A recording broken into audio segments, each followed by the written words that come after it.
La Cafetera. Dirige Fernando Berlín. ¿Quieres un café? En el programa La Cafetera de Radio Cable. La ha entrevistado Fernando Berlín en La Cafetera. Mañana en La Cafetera de Radio Cable. Porque con las cosas que había dicho, que yo le oí la grabación del programa de Fernando Berlín. El que les habla aquí ha sido considerado por Trump como un líder del narcotráfico cuando en mi vida personal y a riesgo de perderla he sido el primer paladín de la lucha contra el narcotráfico en Colombia, aumentando como ningún gobierno en la historia mundial las incautaciones de cocaína, solo para silenciarme ante estos eventos y que me calle ante la realidad. Amenazas de invasión a Brasil, amenazas de invasión a México y, óiganlo bien, invasión real al Caribe colombiano. Los mismos misiles que caen sobre los niños y las niñas de Gaza hoy caen sobre pobres jóvenes que no son narcos, sino empleados de los narcos o a veces pescadores.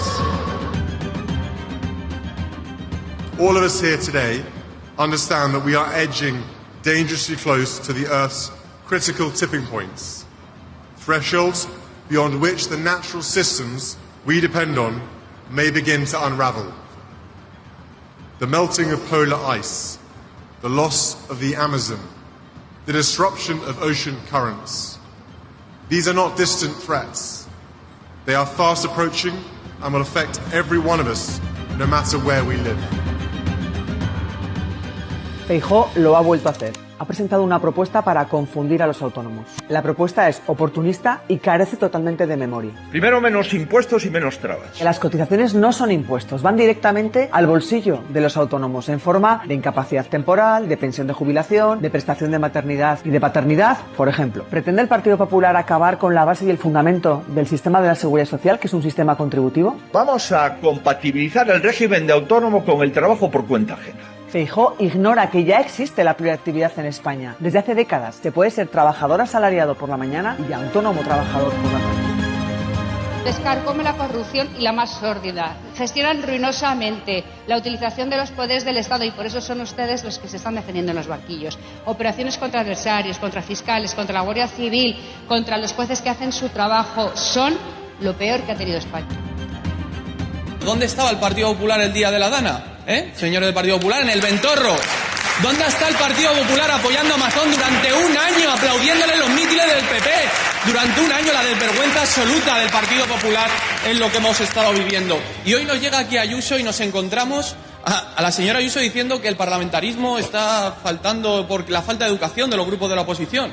Y tenemos aquí al Partido Popular que nos llama todas las semanas puteros, cocainómanos, caudillos, corruptos, violentos, caraduras, tiranos, etarras, insultando al presidente en sede parlamentaria como hizo la presidenta Ayuso, organización criminal. Perdonen, pero si los que faltan al respeto continuamente, semana tras semana, son ustedes, que es una desvergüenza. No hay una legislatura posible y hoy creo que a nadie se nos ha escapado que todavía se ha agudizado más cuando un partido socio del gobierno pues le niega su apoyo para seguir avanzando. En definitiva, estamos en una legislatura que es un error y dificulta que se pueda llevar a cabo esta tarea desde el legislativo. Que algunos de nosotros ya lo dijimos hace más de un año que esto iba a pasar, es su espacio ideológico natural, el de PP y el de Vox. Está bien que si no aportan se aparten, que es un poco lo que verbalizaron el otro día. Y tres, yo creo que ahora ya es un juego en el que depende de quién aguante más. O Feijóo con las presiones que va a tener para convocar, para presentar una moción de censura. Veremos en breve, cada vez que Junts haga lo que sabe hacer, que es no aportar absolutamente nada, y está en el bloque de la derecha o ultraderecha, pues presiones a Feijóo para convocar o para presentar una moción de censura, o Sánchez convocar elecciones. Como con las últimas declaraciones del señor Almeida diciendo que vamos a contarles a las mujeres verdaderamente a lo que se están enfrentando, ¿no? Porque una mujer que aborta luego puede tener problemas de alcoholismo, de drogadicción, etcétera, etcétera. No todo ese estigma, todo ese halo, ¿no? Reaccionario que hay siempre alrededor del aborto se ha ido conquistando gracias a un feminismo firme, un feminismo contundente que, bueno, pues que ha hecho pasos firmes y sin mirar atrás, ¿no? Hay un problema de emergencia habitacional. Si la vivienda es el principal problema que tiene la gente que vive en este país, lo que tenemos que hacer es ser proactivos. Y ser proactivos no solo desde la declaración, sino desde la acción, para que la vivienda pase de ser una especie de deseo a una realidad. Y por eso queríamos crear ese fondo de 1.000 millones.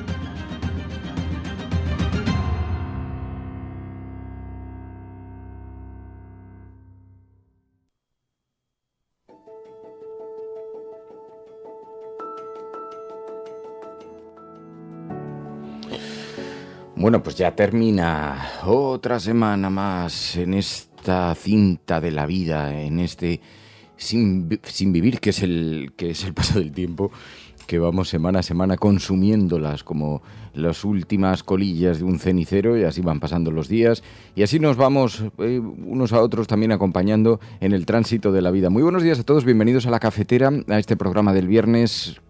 Café de puchero le llamamos, porque está confeccionado a fuego lento a lo largo de la semana. Ya sabéis que hablamos de prensa internacional, cómo han retratado los medios internacionales a nuestro país, cómo han proyectado la imagen de España. También eso además nos sirve como una forma de resumen de las noticias de la semana. Y también los viernes la agenda de La Cafetera. ¿Qué noticias se han quedado fuera de las portadas de los periódicos? Se han quedado sepultadas en páginas interiores, pero son relevantes. Tienen que ver con los derechos humanos, con la inmigración, con la pobreza, con la redistribución, con políticas públicas, y todo eso lo repasamos aquí el viernes. Así que se convierte en un programa especial en una semana en la que hemos tenido de todo, porque en La Cafetera hemos tenido a Leticia Dolera, hemos tenido también nuestra nueva sección de psicología. El programa del lunes fue un programón, porque además coincidió con la retransmisión en directo del discurso de dimisión de Mazón. Mientras estábamos emitiendo el programa, empezó ese discurso de salida, pudimos retransmitirlo en directo, comentarlo por lo tanto, y coincidió además que teníamos invitados muy interesantes el lunes en La Cafetera, o sea que os invito a que lo recuperéis, así como el resto de programas de la semana. Todo esto ya sabéis que además a los suscriptores de La Cafetera, a los mecenas, os lo enviamos por email. Os enviamos un boletín semanal en el que se cuenta un poquito todo lo que hemos vivido en el programa durante la semana. Se puede acceder directamente a esos programas. Hay un pequeño resumen también semanal y un pequeño texto con las claves políticas así más relevantes, más al estilo de la figura del clásico Confidencial, donde os contamos un poquito las cosas más suculentas de la política, porque ya sabéis que los oyentes de La Cafetera sostienen este programa. Son nuestros mecenas, son quienes forman la familia cafetera, quienes apoyan económicamente este programa y quienes gracias a ellos sobrevive. Los oyentes de La Cafetera sostienen este programa. Hazte mecenas y únete ya a la resistencia cafetera. radiocable.com/mecenas. Bueno, yo tengo que salir a continuación a la tele, así que a esta hora, y además voy tarde, cuando estéis escuchando esto, probablemente yo estaré sentado en alguno de los oscuros callejones de la corte madrileña, en alguno de los oscuros callejones de los medios, allí donde se libran las batallas apuñaladas, donde se fajan las batallas, pero también donde uno recibe algunas señales de por dónde camina la información en un tiempo que es muy agitado, muy convulso, y donde estamos viendo una gran tensión por el anuncio de Junts de bloquear la legislatura. Este es el asunto que han elegido precisamente las portadas esta mañana para su apertura. Dice el periódico El País que Junts ha amenazado a Sánchez de nuevo con el bloqueo de la legislatura, que los independentistas aseguran que van a rechazar todas las leyes que están en tramitación. El gobierno cree que tiene margen todavía para cumplir algunos de los compromisos pendientes, pero ese aviso de Junts ayer fue precisamente comentado. Vimos a Cuca Gamarra, el Partido Popular, se frota las manos, cree que puede ser la oportunidad para asaltar finalmente el Palacio de la Moncloa, ve la legislatura terminada tras la ruptura con este socio, pero tendrá que ofrecerle algo, porque si quieren impulsar una moción de censura van a necesitar del apoyo de Junts. ¿Qué puede ofrecer la derecha de la mano de la extrema derecha? Porque también serían aliados necesarios. ¿Qué pueden ofrecerle a Junts? La impunidad que les niegan, la impunidad que cuestionan, que critican. No hay una legislatura posible y hoy creo que a nadie se nos ha escapado que todavía se ha agudizado más cuando un partido socio del gobierno pues le niega su apoyo para seguir avanzando. En definitiva, estamos en una legislatura que es un error y dificulta que se pueda llevar a cabo esta tarea desde el legislativo. Es una legislatura agotada, está acabada y, por tanto, solo unas elecciones lo resolverán. Pero hay que seguir trabajando y nuestro compromiso es seguir trabajando y lo estamos haciendo. Hay que seguir trabajando, lo estamos haciendo, pero de esto ya había advertido Gabriel Rufián. Llegará un día en el que Junts rompa con el gobierno y se alinee con su espacio natural, la derecha, la extrema derecha. Lo primero que quiero decir es que pesados, son muy pesados. Lo segundo que yo creo que conviene decir es que algunos de nosotros ya lo dijimos hace más de un año que esto iba a pasar. Es su espacio ideológico natural, el del PP y el de Vox. Está bien que si no aportan se aparten, que es un poco lo que verbalizaron el otro día. Y 3, yo creo que ahora ya es un juego en el que depende de quién aguante más. O Feijóo, con las presiones que va a tener para convocar, para presentar una moción de censura. Veremos en breve, cada vez que Junts haga lo que sabe hacer, que es no aportar absolutamente nada, y está en el bloque de la derecha o ultraderecha, pues presiones a Feijóo para convocar o para presentar una moción de censura, o Sánchez convocar elecciones. Yo apuesto por lo primero, ustedes ya lo saben, pero veremos. Veremos, a ver si se atreven a convocar una moción de censura. Es difícil, porque para eso hay que proponer un candidato. ¿Y qué candidato vas a proponer que estén dispuestos a apoyarte? Lo que es imposible es que salga de esa moción de censura, salga un presidente de gobierno. Salvo que propongas a Puigdemont. Pero ¿os imagináis a Vox proponiendo a Puigdemont? Porque difícilmente se van a poner de acuerdo Vox, PP y el partido de Puigdemont en un candidato de consenso. Y el resto de opciones parlamentarias que tendrían que apoyarles. Bueno, el caso es que eso está lanzado, es el asunto esta mañana de portada, aunque que sea el asunto de debate en el ámbito político no significa que sea el más importante. En este momento se está analizando en la COP 30, la emergencia climática. Naciones Unidas ha lanzado un SOS por la crisis climática. Es una negligencia mortal. El secretario general de la ONU, Antonio Guterres, lanzó ayer un dramático SOS por la crisis climática. Incendios forestales sin precedentes, inundaciones mortales, supertormentas, dijo el político portugués en la conferencia de líderes de Belén, que es la antesala de la cumbre del clima. Guterres añadió que no atajar el aumento de la temperatura es una negligencia mortal. Allí también vimos a otros líderes políticos, algunos se pronunciaron sobre asuntos más relacionados con la política internacional, pero otros sí, directamente dirigiéndose a la comunidad internacional, pidiendo máxima atención. El príncipe Guillermo: el deshielo se acerca, nos va a afectar a todos y no estamos mirando en la dirección correcta, dijo. I grew up with my father, the king, talking about the power of nature and the importance of harmony in the natural world, a subject he has championed for over 5 decades. It's a privilege to also represent him here today, as well as everyone else who has championed this cause for so many years. All of us here today understand that we are edging dangerously close to the Earth's critical tipping points, thresholds beyond which the natural system... Estamos alcanzando puntos que son críticos, decía, y bueno, todo esto planea. Hablaremos el martes, ya con las conclusiones sobre la mesa, con Juancho López de Uralde, sobre esta COP en la que los gobiernos tienen que adquirir los compromisos finales. Se está buscando algún tipo de compromiso.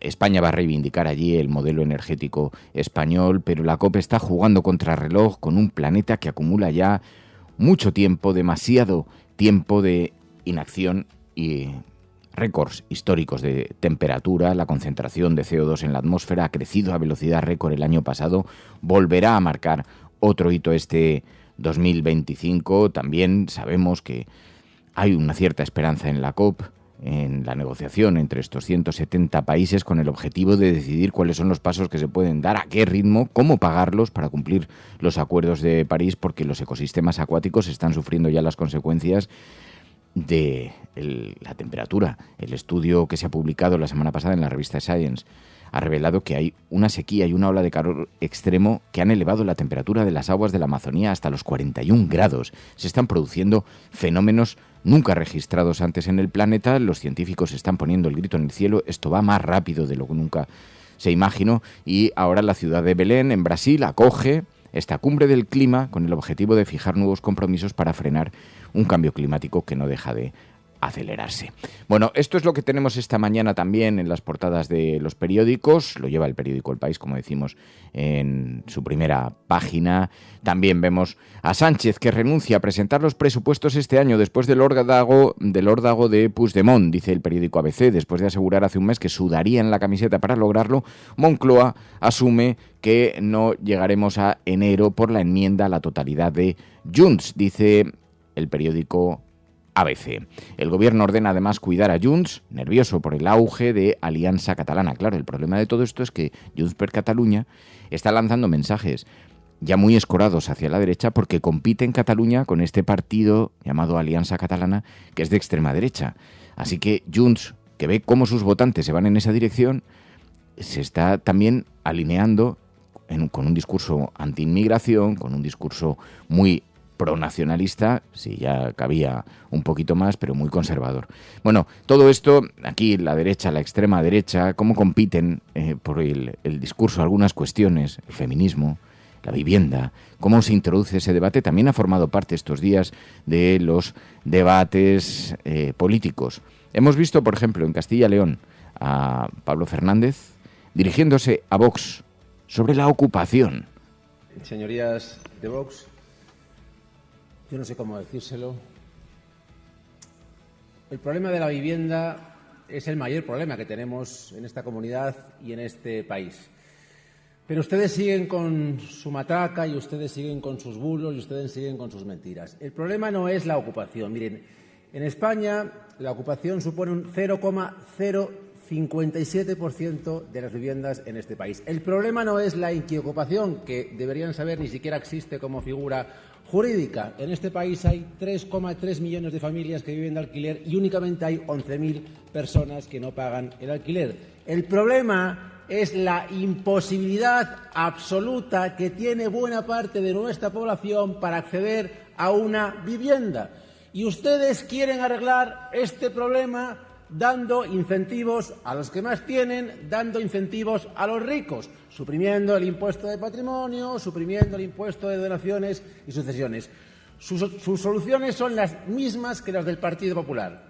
Y la conclusión será pues exactamente lo mismo que sucede con el Partido Popular, que es incrementar la burbuja, que es disparar los precios, como sucede a día de hoy. En Castilla y León el precio del alquiler se ha disparado en un 10,9% y el precio de la vivienda nueva se ha disparado en un 12,8%. Así que la vivienda sigue siendo el elemento central de... Bueno, primero, para la extrema derecha, uno de los elementos de ataque de la extrema derecha, igual que el feminismo.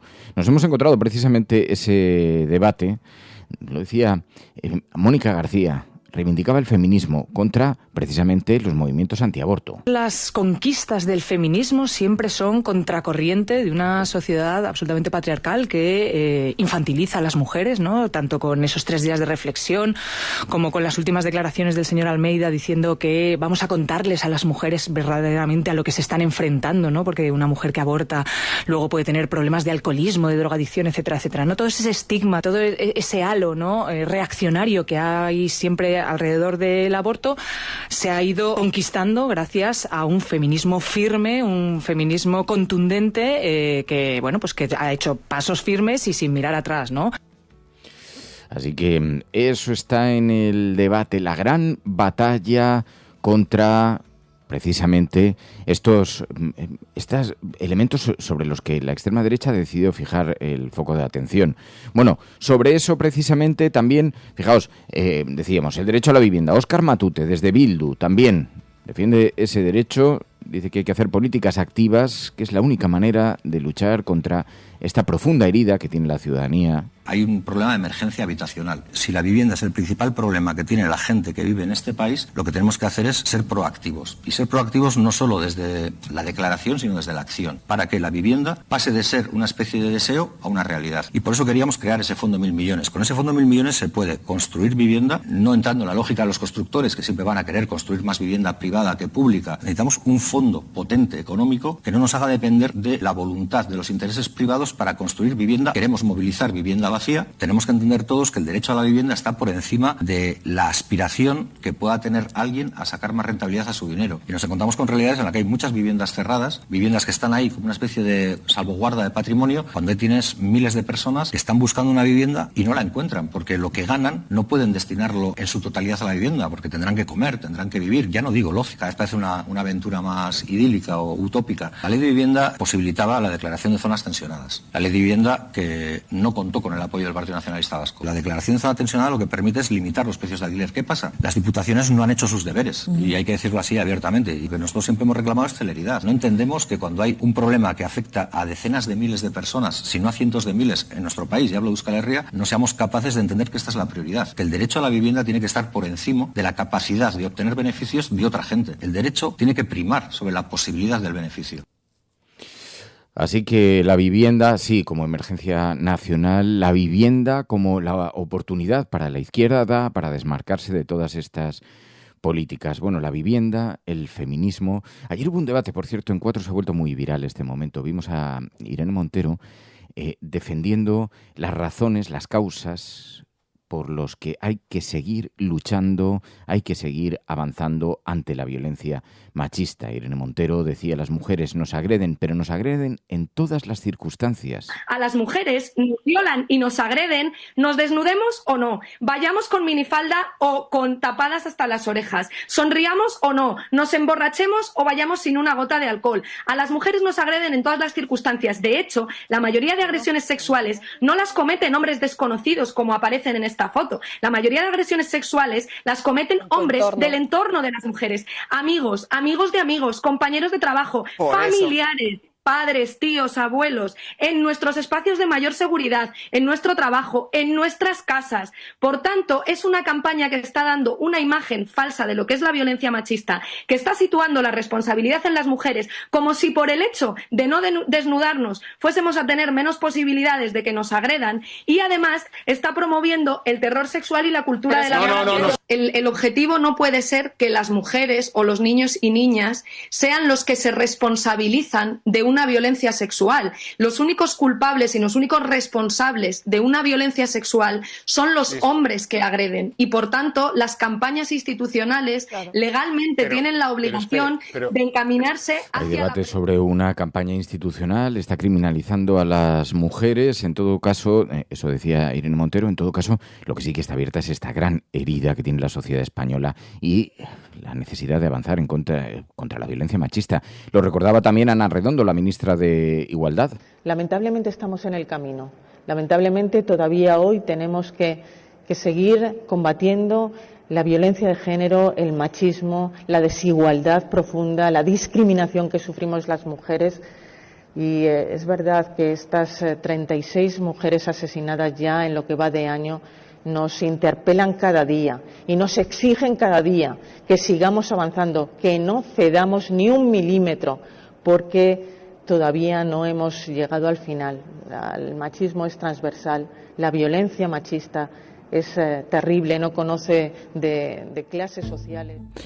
Pero bueno, el foco esta mañana en las portadas está colocado sobre esa ruptura, ese nuevo anuncio de ruptura de Junts contra el gobierno del Partido Socialista. Crisis total entre el PSOE y Junts. El PP se frota las manos.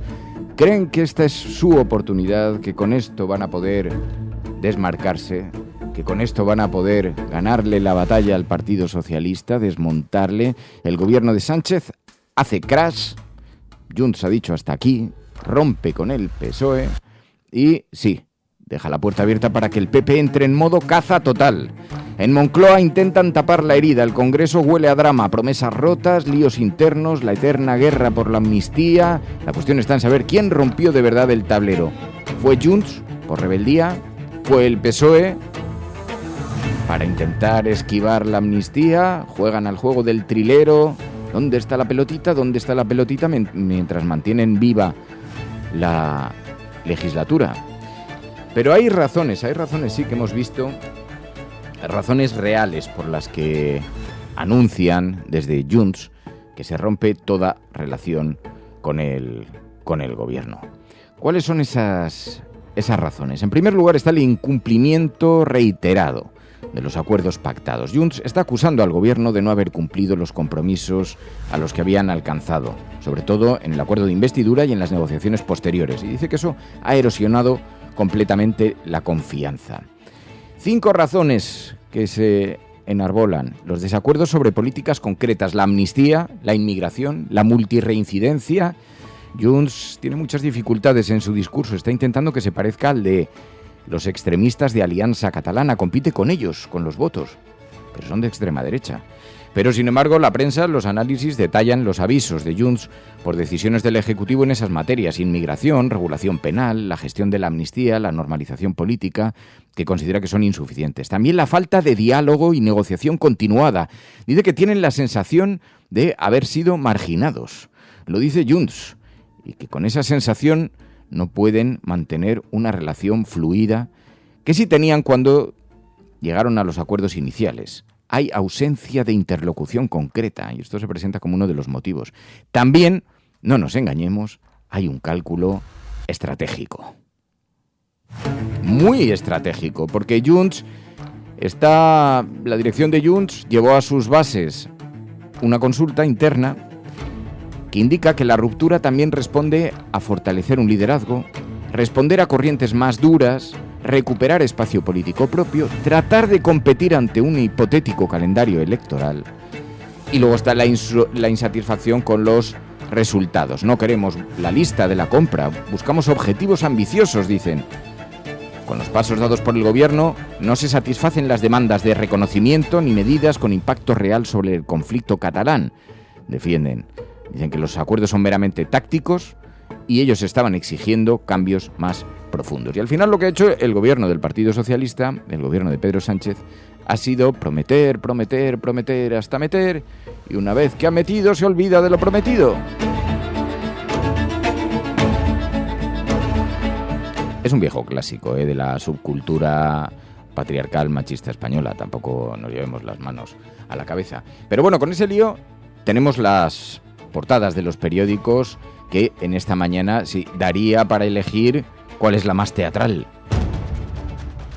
¿Cuál de todas las portadas? Yo la voy a tener que votar yo, porque como no me acompañéis en esta mañana, pero os diré que está bastante repartido porque no les hace falta mucho a la prensa de este país. Están todos frotándose las manos, ven una posible caída del gobierno después de la falta de apoyo, aunque llevo años coleccionando portadas de periódicos que daban por caído al gobierno de Pedro Sánchez. Las ha habido de todo tipo. O sea, algunas hablaban durante los apagones de la puntilla final. No os quiero ni contar lo que ha supuesto durante el COVID, por ejemplo. Pero es que ha habido portadas en todas y cada una de las ocasiones que el gobierno ha perdido alguna votación parlamentaria, que han sido varias las ocasiones, han dado por muerta la legislatura. Bueno, pues es lo que vuelve a suceder esta mañana. En el ABC, Sánchez renuncia a presentar los presupuestos este año tras el órdago de Puigdemont. En El Mundo, Sánchez se queda sin margen y arriesga los fondos europeos. Eso es llevarlo un poquito más allá, porque dice que en peligro, el bloqueo de Puigdemont pone en peligro 6 leyes de las prometidas a la Unión Europea para recibir 90.000 millones. Según el gobierno, no hay tal riesgo de perder esos 90.000 millones. Pero bueno, así se desmarca el ABC. El Mundo, Sánchez se queda... El Mundo, así se desmarca el Mundo. Y luego, La Razón, Junts deja a Sánchez sin agenda y ante una legislatura incierta, dice. También la Audiencia Nacional investiga los pagos en metálico en Ferraz y el PP descarta la vía catalá para suceder a Mazón, dice el periódico La Razón. En La Vanguardia, los economistas plantean suprimir la subvención del turismo a través del IVA y también... En el periódico El País, Junts amenaza a Sánchez con el bloqueo de la legislatura. Me permitirán, llegados a este punto, que sea yo y el inocente dedo de Fernando Berlín quien decida que esta mañana, queridos amigos, la portada un poquito más afinada, la Fiscalía te lo afina, el editorialista te lo afina, el que puede hacer que haga, la portada más florida se la entreguemos al periódico El Mundo. No es que juegan en unos márgenes sutiles, pero como aquí hay que elegir una portada cada mañana, el riesgo de los fondos europeos, pues lo vamos a coger un poquito con pinzas, porque riesgo, el tiempo lo dirá. Bueno, vamos a la prensa internacional a ver cómo ha tratado todo esto. Programas de radio, de televisión en España, la prensa burlándose de nuestra propuesta. Podrán decir todos los periódicos del mundo lo que quieran. Que a democracia va a ganar. En España, el ex vicepresidente del gobierno... En España finaliza el recuento de votos en los comicios municipales y autonómicos con una participación del 64%. Rodrigo Rato is under investigation. Dejaré lo mejor de mí, para poder estar a la altura de la confianza que ustedes me han entregado. No olvidamos justicia, verdad, respeto. Seguimos. Bueno, pues abrimos los viernes, ya lo sabéis, un capítulo para hablar de la prensa internacional, de la forma en la que se proyecta la imagen de España en el exterior a través de los medios de comunicación, de los corresponsales internacionales que, sabéis, son quienes nos sirven para hacer un resumen semanal, pero desde un punto de vista menos pasional, más sosegado, porque la prensa internacional siempre mira pues con un poco más de distancia lo que ocurre en España. Incluso la dimisión de Carlos Mazón, eso sí, ha tenido bastante eco. Se achaca a la larga comida que mantuvo en el Ventorro y a su mala y chapucera gestión de la Dana. Aquí sí que se han pronunciado, Pai. Sí, la verdad es que el anuncio de Carlos Mazón de que finalmente dimitía ha tenido un enorme eco en medios de todo el planeta. Ya te digo, desde el Financial Times, The Guardian, Le Figaro, Bloomberg, la BBC, Die Tagesspiegel, Der Spiegel, Le Monde, en fin, incluso medios de Taipei, de Australia, de Qatar. La verdad es que ha tenido un gran eco, entre otras cosas porque es verdad que ya lo comentábamos la semana pasada cuando hablábamos del primer aniversario de la Dana, la tragedia, el desastre natural que se vivió en la Comunidad Valenciana y también en partes de Castilla-La Mancha y de Andalucía, tuvo muchísimo impacto en los medios de todo el globo, ¿no? Las imágenes y en general el desastre que está considerado las peores inundaciones que tuvo España y prácticamente Europa en el siglo XXI, pues tuvo un enorme eco. Y la semana pasada también, ya lo comentamos,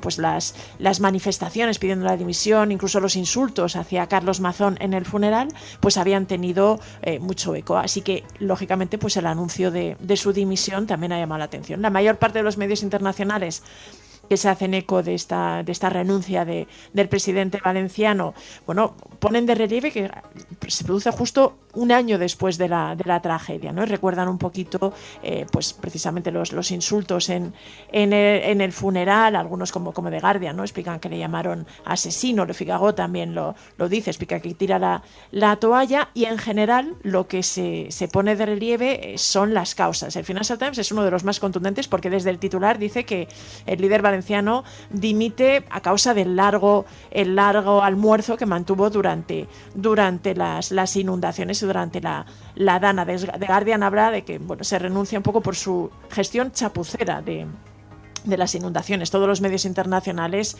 recuerdan que Carlos Mazón, pues desde el 29 de octubre venía siendo fuertemente criticado. Algunos señalan que incluso dentro de su propio partido le estaban criticando. Me parece que era el Die Tagesspiegel lo mencionaba, el diario alemán, que pues que Carlos Mazón realmente su gestión de la catástrofe y sobre todo el haber estado desaparecido en esta comida que mantuvo con una periodista. Además, varios medios internacionales destacan y recuerdan, el Financial Times sin ir más lejos, que la renuncia de Mazón ha coincidido con el testimonio de la periodista que la acompañó en esa comida ante la comisión de investigación, y en general todas las revelaciones que se han conocido en los últimos días sobre pues las inconsistencias en la versión de Carlos Mazón sobre dónde estuvo y qué hizo en ese día, sobre todo las las denuncias y las quejas de los familiares de las víctimas por lo tarde que se emitió la alerta. Incluso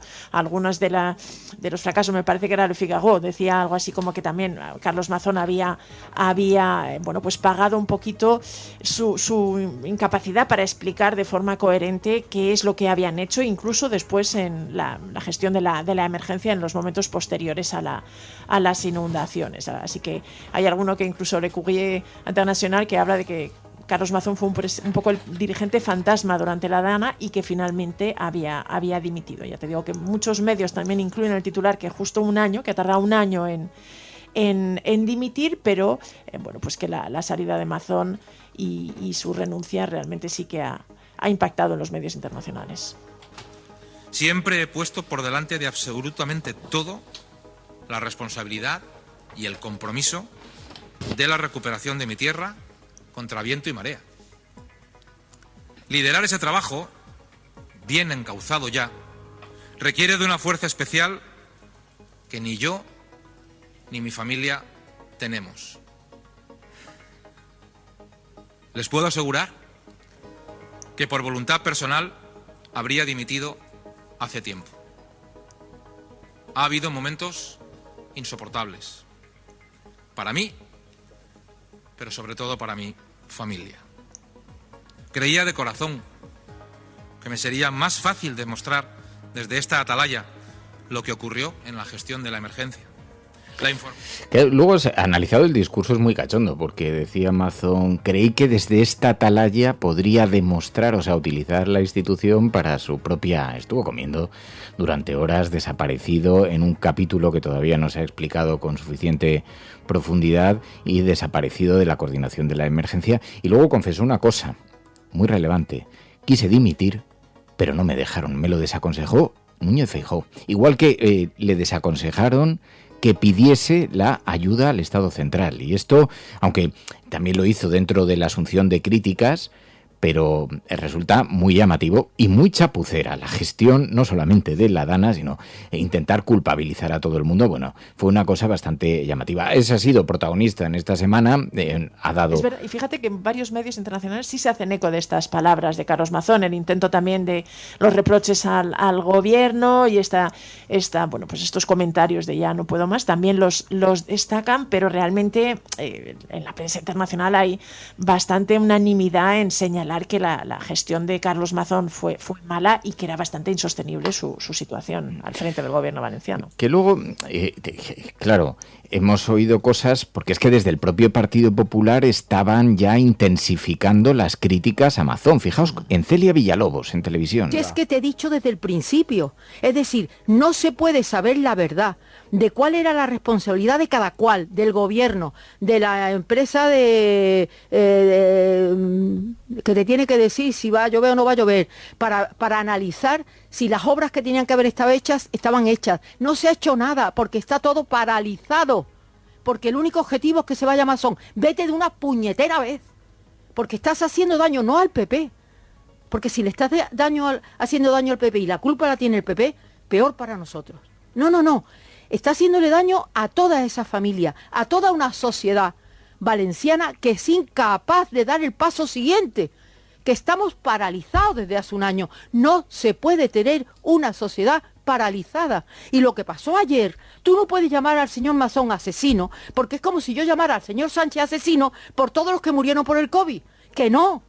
¿Es un hombre? No, estoy hablando... Sí, le llamaron asesino. No, digo que yo no llamaba a nadie. Bueno, el caso es que ahí salían, justificaban el tal, no sé qué, no sé cuántos, pero lo cierto es que presionaron, e incluso luego Feijóo celebró la dimisión de Mazón como un gesto casi heroico. Obviamente quiero referirme a lo que ha ocurrido en la Comunitat Valenciana y quiero compartir con vosotros 5 breves reflexiones tras la decisión que ha comunicado esta mañana Carlos Mazón. Una decisión correcta, insisto. Una decisión correcta. La primera reflexión es la referida a las víctimas, la segunda a la reconstrucción, la tercera al partido, la cuarta sobre el propio Carlos Mazón y la quinta sobre nuestros rivales. Bueno, también aprovechó para meter el asunto en campaña y también repartir las culpas y las justificaciones, pero en todo caso cabe recordar que aunque Mazón cayó, el apoyo del Partido Popular durante todo este año ha sido constante. El presidente de la Generalitat desde el pasado lunes me ha venido informando en tiempo real. La situación era muy compleja. Es indiscutible que el presidente Mazón, que todo su gobierno se ha volcado. Habéis hecho un buen trabajo. Era el principio de la recuperación. Carlos Mazón trabaja a diario, duro. Tierra golpeada que sabrá levantarse. Bienvenido, presidente Mazón. Carlos ha dado la cara y ha tomado una decisión valiente y hoy lo ha vuelto a reiterar. Bueno, que es difícil ahora ya olvidar, pero que merece además no ser olvidado. Bueno, es uno de los asuntos que esta semana ha ocupado la atención de los medios de comunicación internacionales y de, por supuesto, los nacionales, pero el juicio contra el fiscal general del Estado también ha tenido bastante repercusión, ¿no, Pilar? Sí, quizá algo más la dimisión de Carlos Mazón, que coincidieron en el día, además, el inicio del juicio, aunque algunos medios han seguido pendientes, no al mismo nivel, pero algunos medios internacionales sí han seguido un poquito al menos la primera jornada del juicio, luego ya las comparecencias de los periodistas y los detalles no tanto, pero es verdad que el hecho de que un fiscal general por primera vez en la historia de España se siente en el banquillo de los acusados, en un juicio además acusado de violar el secreto judicial y de filtrar documentos confidenciales, pues ha llamado la atención de bastantes medios internacionales, la mayor parte de las agencias como Associated Press, AFP, Reuters lo recogen, y luego también algunos medios como Radio France Internationale, Der Spiegel, La Libre Belgique, The Guardian. Es verdad que es una noticia que ha tenido eco. La mayor parte de los medios ponen de relieve eso, que es un proceso inédito, sin precedentes en España, ¿no? Un fiscal general, que es un poco el encargado de supervisar en un país el cumplimiento de la ley y de supervisar la labor de todos los fiscales, pues el hecho de que se tenga que enfrentar a un juicio por filtrar información, pues es sin duda afecta a la imagen de España, y sí que es algo que está llamando la atención. Luego entrar un poquito más en detallar el caso concreto, ¿no? El hecho de que pues se reproche o se acuse al fiscal de haber filtrado unos correos de Alberto González Amador, la pareja de Isabel Díaz Ayuso. Explican un poquito los detalles. A varios medios internacionales explican que Isabel Díaz Ayuso es una de las principales líderes de la oposición conservadora en España, que es una figura en ascenso, dicen otros medios, y que la filtración de correo, recuerdan que su pareja también está sirviendo para que los medios internacionales hablen de cómo la pareja de Isabel Díaz Ayuso está acusada de fraude fiscal, y cómo pues se acusa al fiscal general, a Álvaro García Ortiz, de haber sido la persona, digamos, que filtró ese correo pues para dañar la imagen de la presidenta madrileña. En general se recogen estos datos, aunque son muchos los medios internacionales, desde RFI o Der Spiegel, AFP, que recogen también, o La Libre Belgique, que recogen también que el propio Álvaro García Ortiz ha negado desde el primer momento los hechos, e incluso en la primera sesión del juicio pues aseguró que no había sido responsable de esta filtración. Y bueno, ya te digo que la primera jornada, y en concreto el testimonio del fiscal, sí ha llegado a los medios internacionales. Ya todos los demás testimonios que están copando la prensa española, esos están causando menos o están provocando menos atención por parte de la prensa internacional, pero el juicio en sí y el hecho de que sea un caso muy cargado políticamente y que está sacudiendo al gobierno, sí que también ha llamado la atención de la prensa internacional. Bueno, pues fijaos, esto ha llamado la prensa, pero no es lo único. Mientras tanto, también han tenido que comparecer ante los tribunales, precisamente en esa causa, la pareja de Isabel Díaz Ayuso, también algunos periodistas, pero de la pareja, y también el jefe de gabinete de Isabel Díaz Ayuso, por la difusión de los bulos.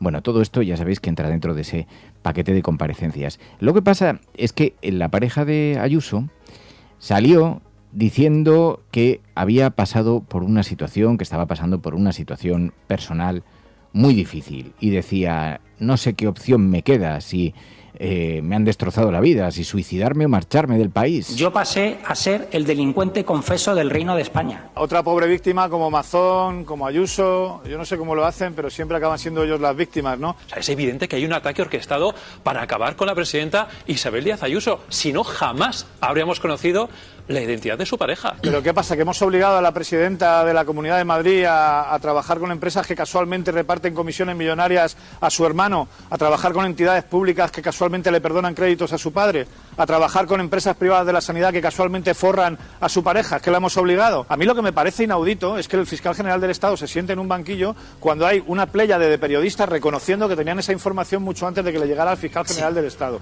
Eso sí que me parece anómalo. Y por último, el sanchismo me parece que es la manta con la que Feijóo trata de tapar todas las vergüenzas del Partido Popular, y claro, no le llega, porque es que hay muchas vergüenzas para tapar. Mira, Miguel Ángel Rodríguez es un alto cargo de la Comunidad de Madrid, y todos los altos cargos en la Comunidad de Madrid están sujetos a un código ético que les obliga a comportarse mirando por el interés general, que les obliga a ser a practicar la ejemplaridad, la transparencia. ¿Tú crees de verdad que merece el sueldo que está ganando Miguel Ángel Rodríguez, que reúne esas características?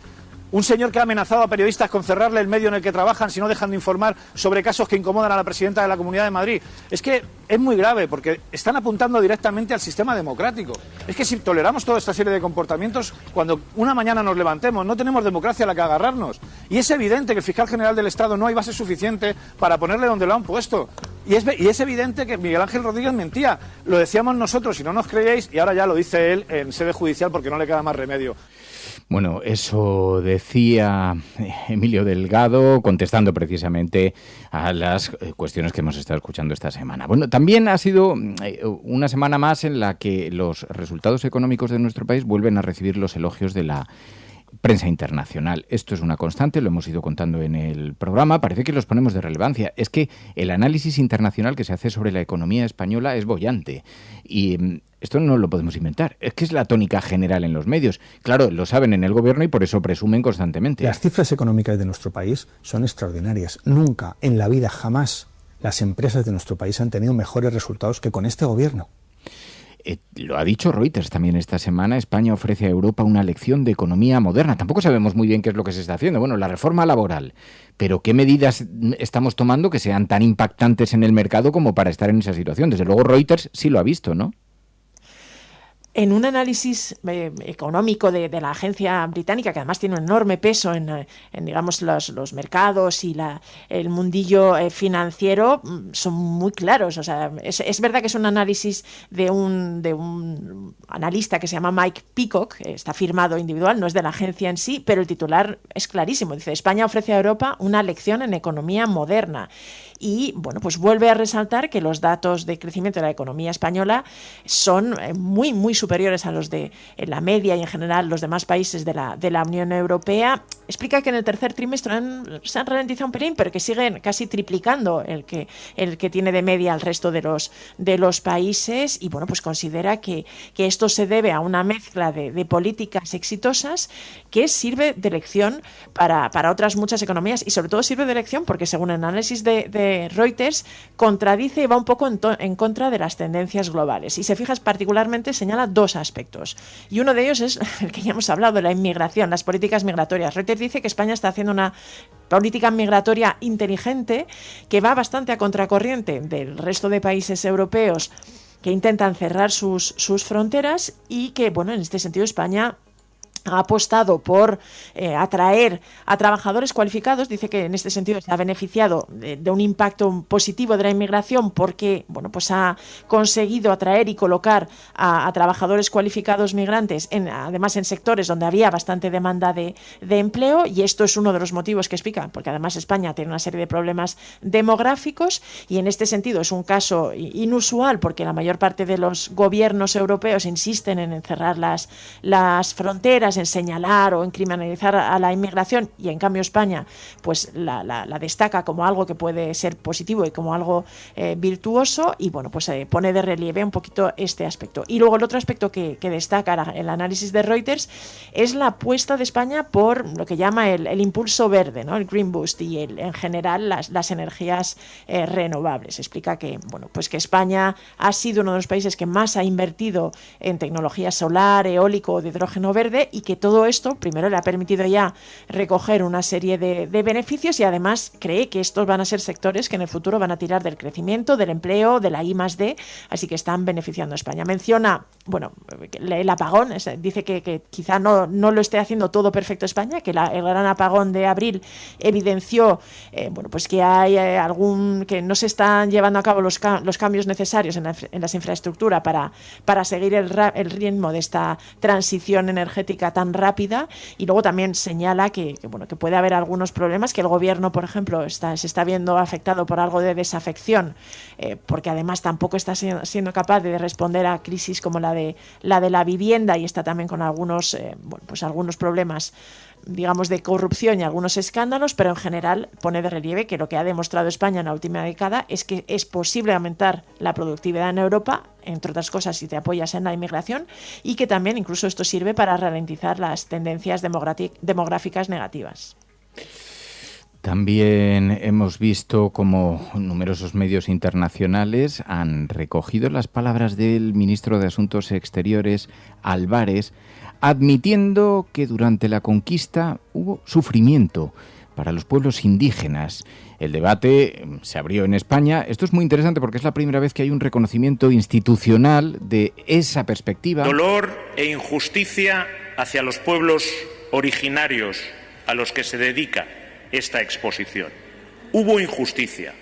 Justo es reconocerlo hoy y justo es lamentarlo, porque esa es también parte de nuestra historia compartida y no podemos ni negarla ni olvidarla. Ahí se abre un debate que si el reconocimiento es cambiar la óptica, la aproximación, la perspectiva desde la que se miraba la conquista. Siempre se ha defendido, fue un proceso de mestizaje, y además la conquista española no fue como otras colonizaciones que se produjeron con mucha violencia, sino que el mestizaje estuvo garantizado, aparecieron las universidades. Ese ha sido el relato siempre imperante, el marco desde aquí, desde la península ibérica, desde España.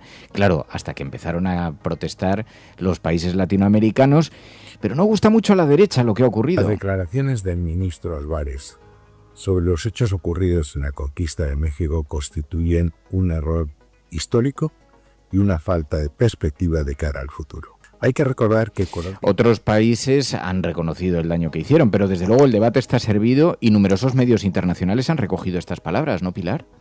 Sí, ha tenido bastante eco tanto las palabras de José Manuel Álvarez como este debate que ha resurgido en España sobre el tema de la conquista, de pedir perdón o no. The Guardian, por ejemplo, sí consideraba que había habido un cambio de tono por parte del gobierno español. Recordaba además que desde hace 6 años hay un enfrentamiento diplomático precisamente con México por la famosa carta que envió López Obrador en 2019, pidiendo tanto a la corona como al gobierno español algún tipo de disculpa pues por los abusos que se habían cometido, ¿no? Y pues The Guardian resaltaba que además Claudia Sheinbaum hace muy poquitos días recuperó ese tema y insistió en que seguían esperando una respuesta, ¿no? Señalaba que España no había respondido ni había hecho ningún tipo de gesto, y The Guardian explica que estas palabras de José Manuel Álvarez, hablando de la injusticia, lamentando el dolor que los pueblos indígenas mexicanos sufrieron durante la conquista, pues constituían un cambio de tono y eran especialmente reseñables. También Deutsche Welle, la emisora alemana, reconocía y destacaba que España había admitido ese sufrimiento causado por la conquista en México y reconocido un poquito los abusos denunciados, y también lo explicaba y recordaba la disputa con México y cómo Claudia Sheinbaum había insistido.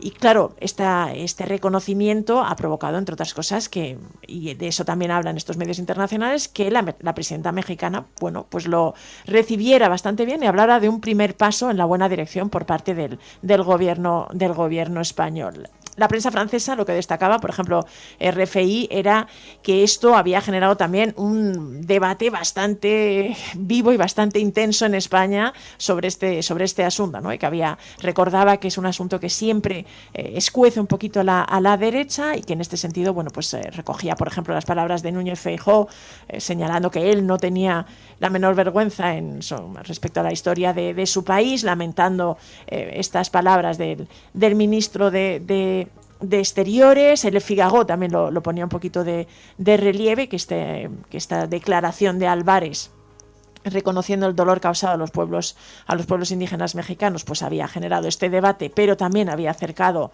a España hacia México, y esto también era algo que ponía de relieve en los medios franceses, ¿no? Como después de 6 años de crisis diplomática, pues quizá este podía ser un primer paso a una cierta normalización o un cierto deshielo de esa pequeña frialdad que existía en la relación entre España y México desde hace 6 años, aunque advertía que desde luego la derecha no está dispuesta a seguir esa senda y que estaban criticando al gobierno por haberse rebajado en este tema. Y además hemos visto cómo también la prensa internacional ponía el foco, The Guardian, sobre nuestro país, porque conocimos el anuncio. Se va a dar la nacionalidad a descendientes de los brigadistas internacionales, Pai. 170 en concreto, que el gobierno español ha anunciado que ya les ha concedido la nacionalidad española, un poco en reconocimiento a la lucha contra el fascismo que protagonizaron sus padres o sus familiares, digamos, durante la guerra civil, ¿no? Y esto era puesto de relieve por The Guardian en el diario británico, en un artículo en el que recordaba que se calcula que más de 30.000, algunos historiadores hablan incluso de 32.000, como voluntarios de las brigadas internacionales que vinieron a España a luchar contra las tropas de Franco y contra el fascismo durante la Segunda Guerra Mundial. Explicaba que cerca de 2.500 eran británicos o irlandeses, ¿no? Y ponía de relieve que en este caso, pues el gobierno español, y en concreto Pedro Sánchez, se había mostrado orgulloso de acoger a estos 170 nuevos ciudadanos españoles descendientes de los brigadistas internacionales, y pues ponía de relieve, lo enmarcaba también un poquito en todos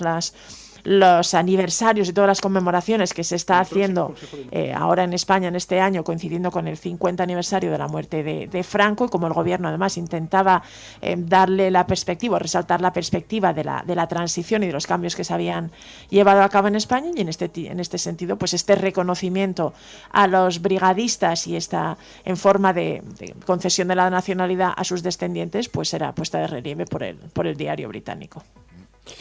Bueno, pues si a eso le añadimos las palabras del presidente del Gobierno. En el próximo Consejo de Ministros, es decir, el próximo martes, vamos a conceder la nacionalidad española a los casi 170 descendientes de miembros de las brigadas internacionales que la han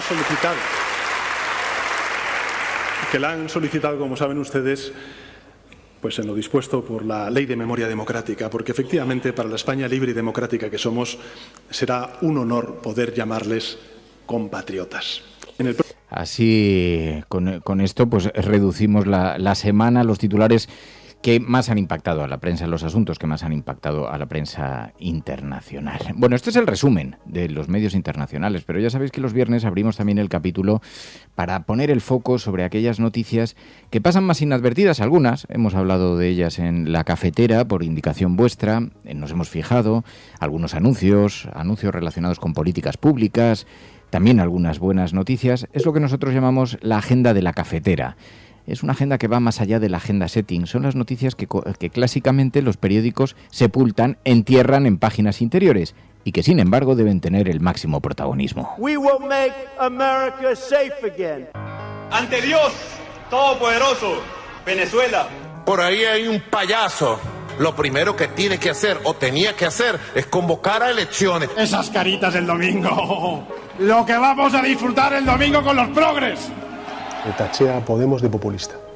Ahí me equivoqué. Pero el Partido Popular sí que tiene que tener credibilidad para hablar de corrupción, porque es nuestra seña de identidad. Y aprovecho la ocasión para invitarte a que acudas al acto de presentación de Vox en Barcelona. Pues este jueves, no sé si estaré yo, pero alguien de Ciudadanos seguro que acude, porque la cordialidad, de verdad, o sea, no es porque estemos, la gente que nos conoce fuera del plató sabe que esto ha sido siempre así. El cielo no se toma por consenso, el cielo se toma por asalto. Yes, we can. Yes, we did. Vamos a proceder a la exhumación de los restos del dictador Franco del Valle de los Caídos. El enemigo es Daesh, el terrorismo yihadista. Más allá de la agenda setting está la agenda de los oyentes de la cafetera. Buenos días, cafeteros.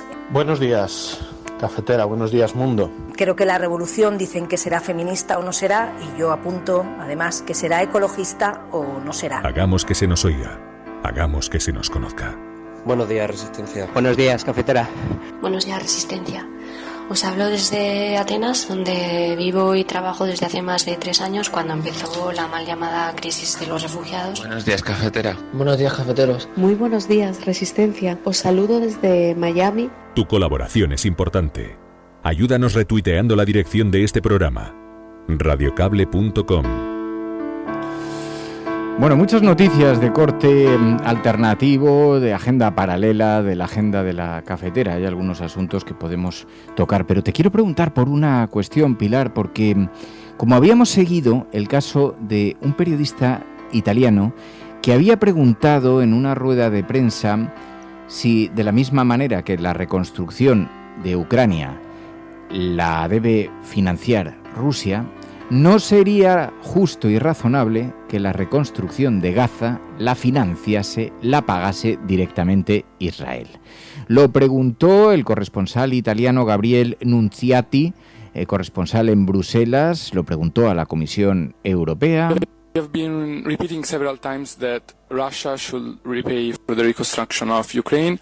Do you believe Israel should repay for the reconstruction of Gaza, since they have destroyed almost all the strip and the civilian infrastructures? Thank you. Thank you, Gabriele. It's definitely an interesting question on which I would not have any comment at this stage. No tengo comentario al respecto, Pilar. La pregunta fue muy incómoda. Evidenció las contradicciones en el discurso de la Unión Europea, lo puso en evidencia. La agencia Nova le ha despedido. Sí, la verdad es que es llamativa toda la historia. Es verdad que la pregunta del periodista tuvo un enorme eco en las redes sociales, sobre todo, entre otras cosas, porque descolocó por completo a la portavoz de la Comisión Europea, que dijo, bueno, es una pregunta interesante, pero no, para la que no tengo respuesta en este momento, porque ponía de relieve y evidenciaba un poquito las contradicciones en el discurso que se estaba haciendo desde Bruselas, ¿no? Insistiendo en las implicaciones de Rusia con la reconstrucción de Ucrania, y en este sentido, bueno, pues si esto no presentaba un doble estándar en relación a lo que se estaba exigiendo a Israel después de haber prácticamente arrasado a Gaza, ¿no? Insistía el periodista Gabriele Nunziati. La pregunta, fíjate, que tuvo lugar el 13 de octubre. Bueno, pues al periodista, aunque ya desde el primer momento la agencia Nova, que es la agencia de noticias italiana para la que trabajaba Nunziati, ya dijo que le parecía una pregunta técnicamente equivocada y errónea, incluso fuera de lugar. Eso fueron, digamos, los comentarios que tuvo que hacer ante el revuelo que había tenido y probablemente las protestas del lobby pro-israelí. Bueno, pues finalmente, después de estudiar esto, el pasado 27 de octubre comunicaron al periodista que prescindían de sus servicios, ¿no? Que realmente bueno, pues consideraban que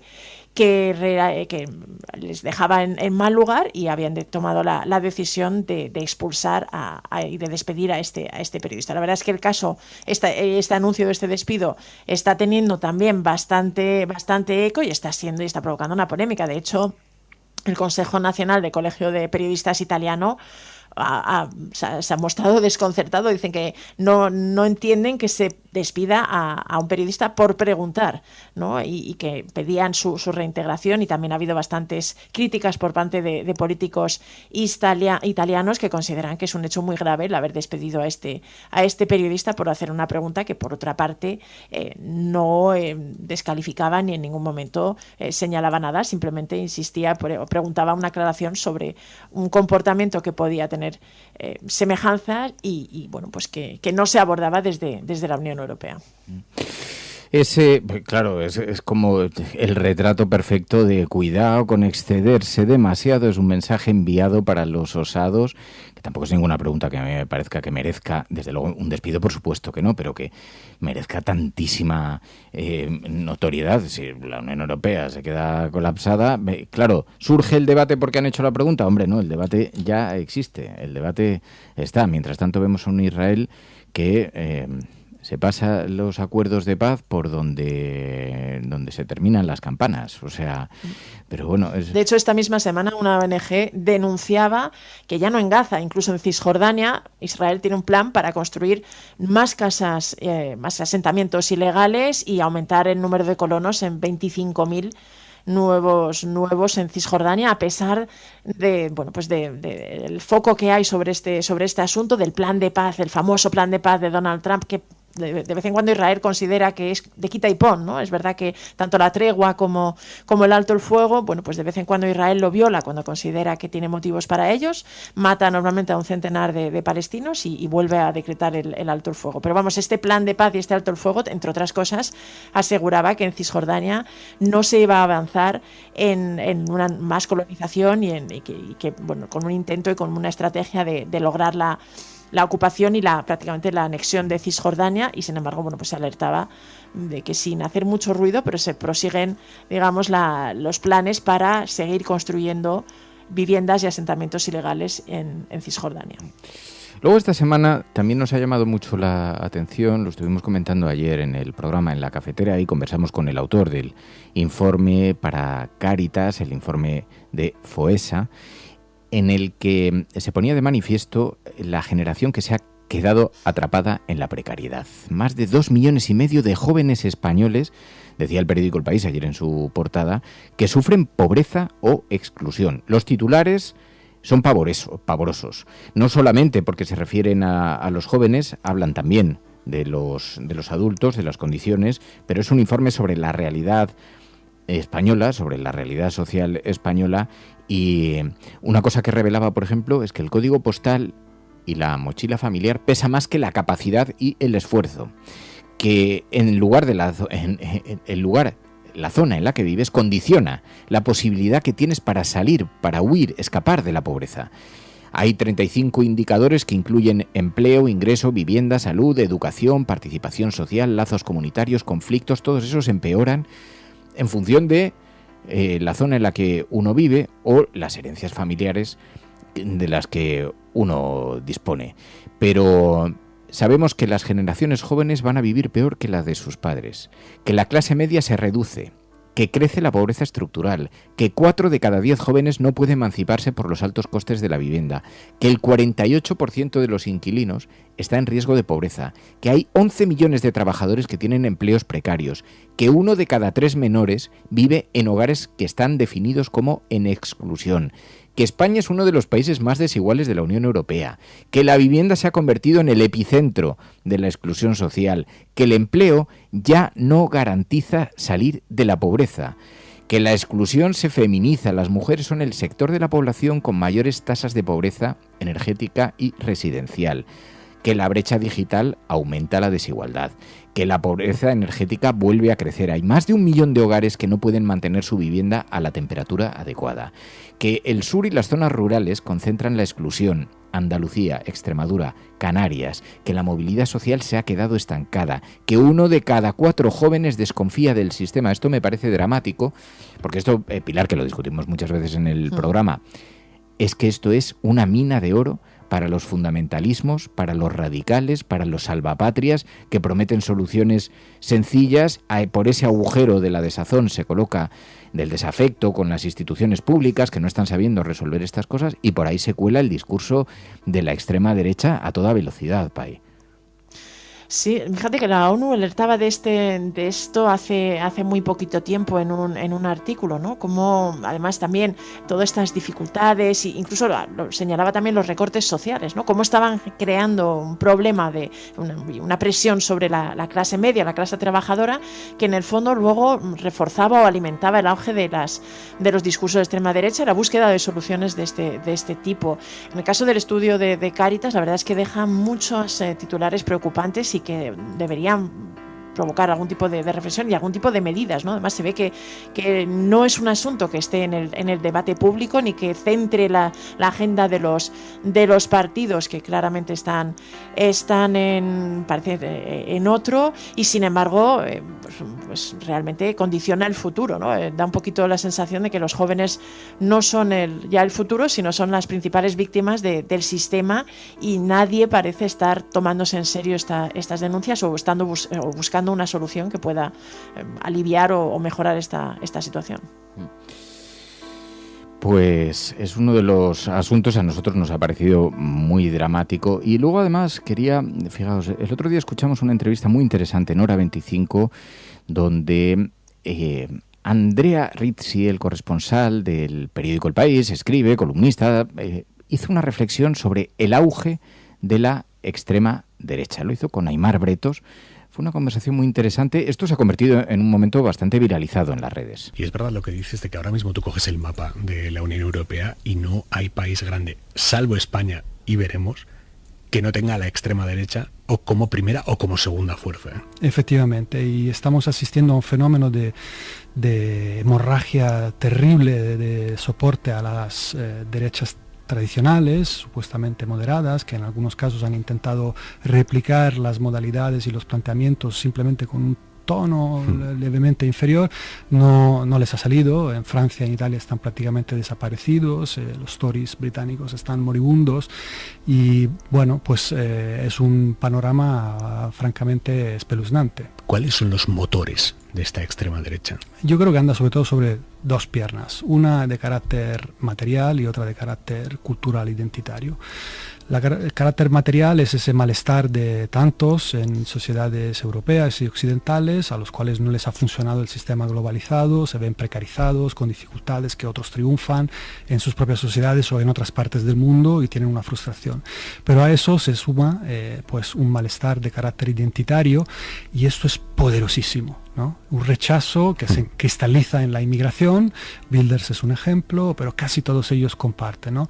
Y esta idea es la cristalización de un apego identitario en donde cuaja un malestar, una rabia, una ira, una voluntad de reaccionar a muchas cosas. Y ahí están los dos motores, ¿no? Tenemos que, desde otros ámbitos y desde otro punto de vista, cortocircuitar lo uno y lo otro.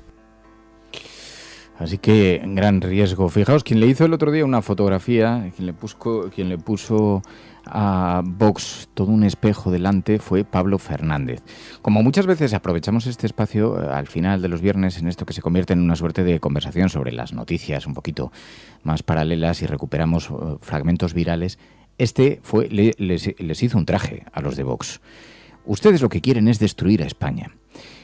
Por cierto, este es el mayor daño que se le puede hacer a Vox, porque efectivamente, escudados tras la palabra del nacionalismo español y tras la cuestión esta de pensarse que son los únicos patriotas, detrás de todo eso está un odio acérrimo a la mitad de España, a las cosas que hacen bonito a este país, la tolerancia, la manera en la que hemos incorporado a la sociedad, a otras culturas, a otras procedencias. Quien quiere destruir eso, quiere destruir a España. Quien quiere destruir a España son ustedes, señorías de Vox. Porque miren, a ustedes les sobran los independentistas, a ustedes les sobran los migrantes, a ustedes les sobran los que somos de Podemos, a ustedes les sobran los comunistas, a ustedes les sobran los socialistas, a ustedes les sobran las personas LGTBI, a ustedes les sobran las personas trans, a ustedes les sobran las mujeres. Las únicas mujeres que le valen a ustedes son las que están en casa haciendo la comida y haciendo la cena y teniendo hijos como si fuesen conejos. A ustedes les sobran las personas que piensan de forma independiente. A ustedes les sobran los periodistas que ejercen con rigor y de forma autónoma. A ustedes les sobra la práctica totalidad de este país. Ustedes odian a España, señores de Vox. Ustedes lo que quieren perpetuar es un sistema feudal como el que había en el franquismo, porque ustedes son el ejemplo paradigmático de los santos inocentes.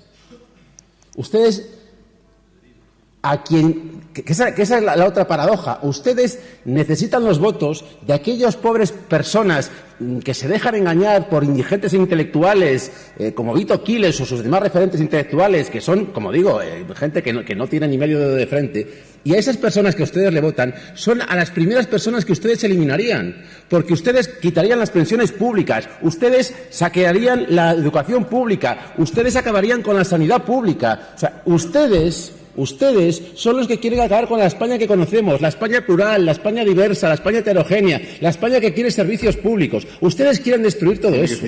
Ustedes son lo más antiespañol que existe, señorías de Vox. Así que menudo traje que le hicieron a la extrema derecha. Bueno, luego también una cosa que me ha llamado mucho la atención, Pilar, anunció Bustinduy, el ministro de Asuntos Sociales, una estrategia contra la soledad. Creo que es muy importante porque hablamos muchas veces con organizaciones no gubernamentales, los ancianos que viven en soledad, que están también en situaciones en algunos casos de mucha precariedad, pero especialmente aquellos que viven solos no por elección, sino por obligación. Uno de los ejes principales de nuestra actividad en los próximos meses, y es algo que me gustaría anunciarles hoy aquí, es que el Ministerio va a elaborar la primera estrategia sobre soledad para nuestro país, con un enfoque de la soledad desde el punto de vista de la justicia social.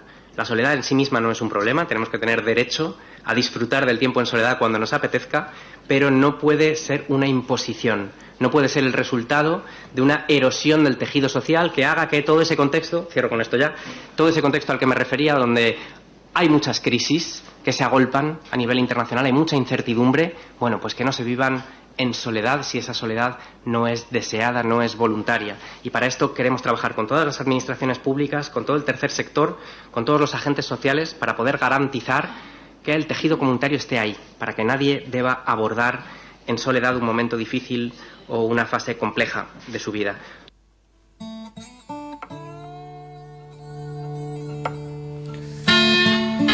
Batalla contra la soledad. De todas formas, vistas así, incluso las de la agenda cafetera, las noticias resultan de lo más angustiosas, ¿eh?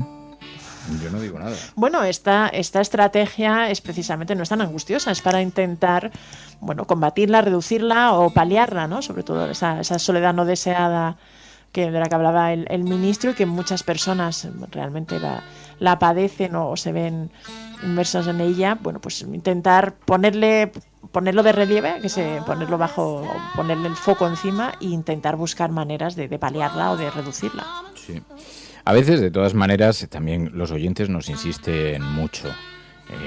Es que la actualidad viene cargada de angustias, viene cargada de preocupación, y eso hace que me desconecte, que no quiera ver los informativos. Ya sabes que en la cafetera contrapesamos y que tenemos además una estrategia diseñada específicamente para combatir la angustia que provocan las noticias, que provocan los medios de comunicación. Para empezar, porque hay que saber buscar también entre la información algunos elementos que nos permitan agarrarnos. Por ejemplo, os lo digo, hay una noticia de esta semana: los adolescentes en España resulta que son más sanos que nunca. Cae el consumo de alcohol, el de tabaco y el de cannabis. Está en mínimos. Es una encuesta que mide el consumo de drogas en adolescentes y que registra los mejores datos desde el año 1994. Lo contaba Pablo Linde en el periódico El País, y es muy interesante porque la impresión que nos da, lo presentó además esta semana Mónica García, la ministra de Sanidad, pero disminuye, se estabiliza el consumo de todas las sustancias psicoactivas, tanto legales como ilegales. Y parece que ha caído mucho el consumo, hasta el 51,8% para el alcohol, que claro, viniendo de la generación que venimos nosotros, Pai, que el alcohol ha sido como el compañero infalible del ocio, o sea, ha sido aliado del ocio, que caiga de forma tan significativa es muy interesante, porque empieza a haber una preocupación entre la gente joven también por los hábitos. Eso sí, se entregan al teléfono móvil como si estuvieran borrachos, pero dentro de eso es muy buena noticia. Sí, es buena noticia. Es verdad que es un cambio social que no sé si tienes la percepción o no, pero sí, a mí me da la sensación de que se bebe, desde luego que la gente que sale más ahora bebe menos de lo que bebía probablemente nuestra generación. Eso también tiene un impacto, tiene diversos impactos, pero la verdad es que haya calado este mensaje, tanto el alcohol como otras drogas, que se haya reducido el consumo, creo que es positivo y es significativo, ¿no? Desde luego, algún cambio también en los hábitos de consumo, o los áreas de consumo ya se había visto a raíz de la pandemia, por ejemplo, y bueno, quizá cuando se pueda analizar el fenómeno con cierta perspectiva y cuando haya pasado un poco del tiempo, se verá las causas o digamos los elementos que impulsaron o favorecieron esta situación, pero sí que es verdad que en una cultura como la española, donde el ocio está muy asociado al consumo de alcohol, es llamativo que esto esté cambiando y en cierta forma, bueno, pues revela que las nuevas generaciones quizás sí que estén encontrando otra vía de relacionarse y otros, digamos, consumos más sanos. Ojalá. Así que es una de las noticias que podemos decir, bueno, pues no están, vale, están a una generación atrapada en la precariedad, pero que por lo menos no se entrega a las drogas, al alcohol y trata de llevar una vida un poquito más sana. Construyen una nueva forma de entender la salud, de entender el ocio. Cada vez eligen otras maneras de relacionarse, de sentirse bien. Esto es muy interesante. Esta semana, además, hablamos aquí en La Cafetera con Leticia Dolera sobre la pubertad, sobre la sexualidad. Es muy interesante. La entrevista os la recomiendo el pasado lunes porque la serie, que está consagrándose, está teniendo unas críticas muy buenas. ¿La terminaste de ver ya? No, todavía no me ha dado tiempo porque además la estoy viendo con mis hijos y encontrar el momento para verla todos juntos no es tan fácil. Claro. Sí, a mí igual pero... Además se lo contamos a Leticia Dolera en la entrevista que la habíamos empezado a ver con nuestros hijos adolescentes y le encantó. Dijo que por favor que siguiéramos, así que me lo toma en serio y lo que pasa es que me cuesta más encontrar los momentos para ver la televisión todos juntos. La verdad es que es una pedazo de serie porque obliga a reflexionar sobre los jóvenes, sobre la educación sexual que reciben, sobre también cómo lo viven. Y no es exactamente como la serie adolescente, primero porque pubertad está circunscrita a nuestra cultura, a nuestra sociedad española, tiene elementos simbólicos con los que se conecta muy rápido, y porque además hace Leticia Dolera un juego muy, muy maduro, súper maduro, para no elegir ni malos muy malos, ni buenos muy buenos. Juega en una ambigüedad de los territorios donde los presuntos acosadores no lo son tanto, aunque lo son, y donde las presuntas víctimas, siéndolo, tienen espacios, territorios intermedios. Entonces, que alguien con el discurso que uno presupondría muy vehemente de Leticia Dolera, que haya afinado tanto en los matices, es súper importante. Alguien me decía, es que es una expresión de madurez alucinante porque el mundo efectivamente nunca se puede reducir a blancos o negros. En el mundo de los adultos, las complejidades. Claro, la historia es la historia de una mujer muy feminista que participa en conferencias, escribe libros, podría ser un calco de Leticia Dolera, pero que tiene un hijo adolescente y que tiene un discurso público, es muy reconocida y su hijo adolescente escucha todos sus discursos y además participa con ella en tienes que decir no sé qué, tal. O sea, es como que se empapa de esos discursos. Y de pronto es señalado su hijo, 13 años, por haber participado en un caso de abuso sexual. ¿Cómo tiene que gestionar de agresión sexual? ¿Cómo gestionar eso? Una mujer que ha estado diciendo hasta ese momento, las mujeres siempre tienen razón. Siempre hay que creerlas. Siempre hay que creerlas. Y entonces, ¿cómo se despliega allí toda la serie de contradicciones? ¿Cómo se entra en ese territorio? Bueno, la verdad es que la serie está súper bien, o sea, entiende los matices de la vida, de los seres humanos, de la complejidad, de una fortaleza que tenía la izquierda, los progresistas, muy importante, que se ha debilitado, que es la importancia no solamente de tener metas y valores morales muy firmes, sino también la importancia de la reparación, de la reinserción como, digamos, como motor moral para todo, ¿no? Y me parece y sobre todo de la comprensión del contexto. O sea, dice sí, hasta el peor de los villanos tiene algo que explica su comportamiento, no que lo justifique, que es diferente, que lo explica, ¿no? Yo creo que la serie juega muy bien en esos territorios, os la recomiendo de verdad de corazón porque eso. Pero bueno, no sé. Porque humaniza además a los personajes, no los estigmatiza ni los caricaturiza, ¿no? Que a veces es el peligro en esto, intentar mostrar una realidad o para denunciar algo y realmente poner unos personajes que lo hacen muy, muy evidente, pero en el fondo en un asunto que tiene tantas derivadas que luego por otro lado es tan destructivo, porque es verdad que también lo explicaba Leticia Dolera y la serie lo comenta, ¿no? Como estos casos además destruyen todo el entorno, destruyen una serie de relaciones, no únicamente ni a la víctima, que lógicamente es la principal perjudicada, y a los agresores, sino otras muchas más cosas, y me parece que sí, lo poco que he podido ver hasta ahora de la serie creo que es interesante y permite, bueno, pues acercarse a esta problemática, a estos temas, con una visión más moderna, alejada un poco de los blancos y negros, y que probablemente ayuda a buscar soluciones colectivas, que también es una de las cosas que defendía la propia Leticia Dolera en la entrevista, ¿no? Que la importancia de que realmente la salida, la reparación o incluso el reducir estos casos y en conseguir combatir esta tendencia pasa por lo colectivo y por buscar soluciones a nivel social y a nivel global, no tan individual, ¿no? Luego la propia Leticia Dolera. Claro, el hecho de no permitir la caricatura, la caricaturización, ¿no? Que es lo que hacen, por ejemplo, los mediadores en cárceles, los abogados en reparación, los que sientan a víctimas con agresores de todo tipo, familiares, asesinos, terroristas. En estos procesos de reparación se intenta escuchar no solamente a la víctima, sino escuchar también cuáles son el contexto en el que sucede todo eso, ¿no? Es una posición compleja, es una posición adulta, es una posición que exige de muchos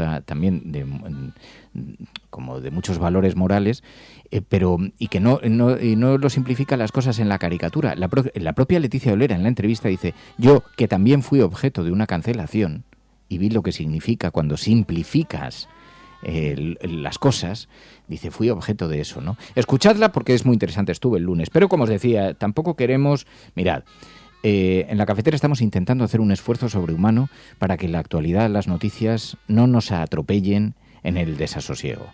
Esto que muchos oyentes decís, no puedo ni poner la tele, de verdad es que sabéis que en la cafetera combatimos eso.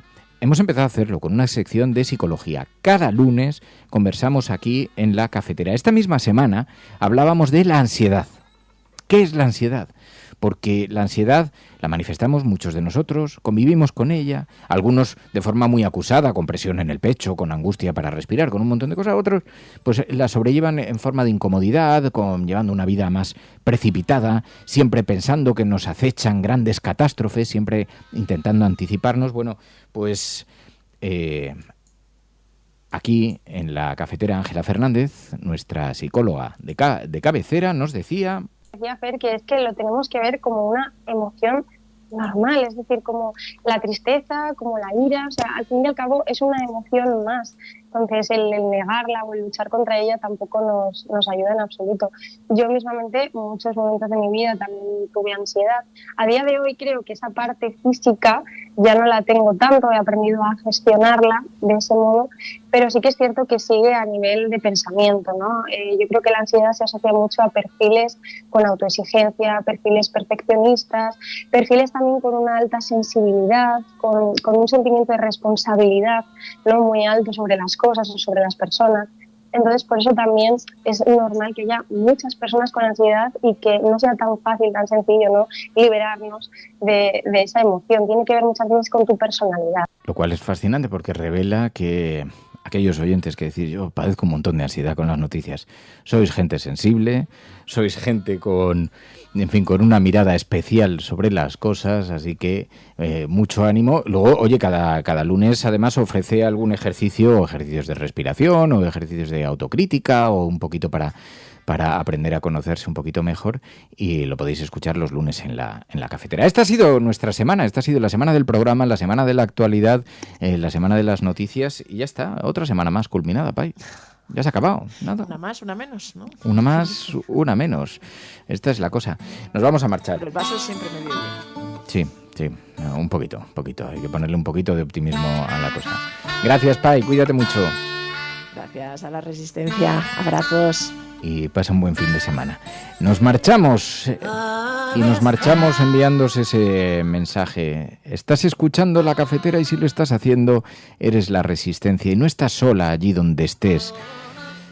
Recuerda que necesitamos tu ayuda. Si has llegado hasta esta parte del programa, desde luego formas parte de la Resistencia. Y si quieres sumarte a la familia cafetera y apoyar el programa para que pueda sobrevivir, recuerda que es imprescindible tu suscripción en radiocable.com/mecenas. ¿Te ha gustado el programa de hoy? La Cafetera no es solamente un programa de radio. La Cafetera es tu compañía. Apóyala. radiocable.com/mecenas.